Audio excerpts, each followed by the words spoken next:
Tula ng isang kuripot. Ako ay isang kuripot. Ako ay hindi madamot.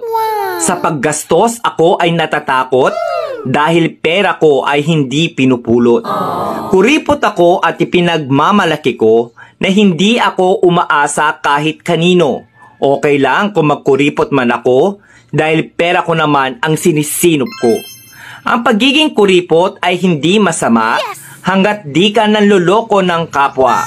Kaya wala akong dapat ikahiya kung naiinggit sa akin ang madla. Kuripot man ako sa inyong paningin, kinabukasan ko ang aking iisipin.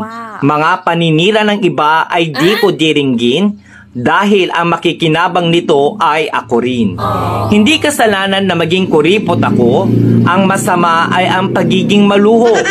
Huwag magpasikat kung hindi naman totoo, lalo nang kung sa utang nang galing ito.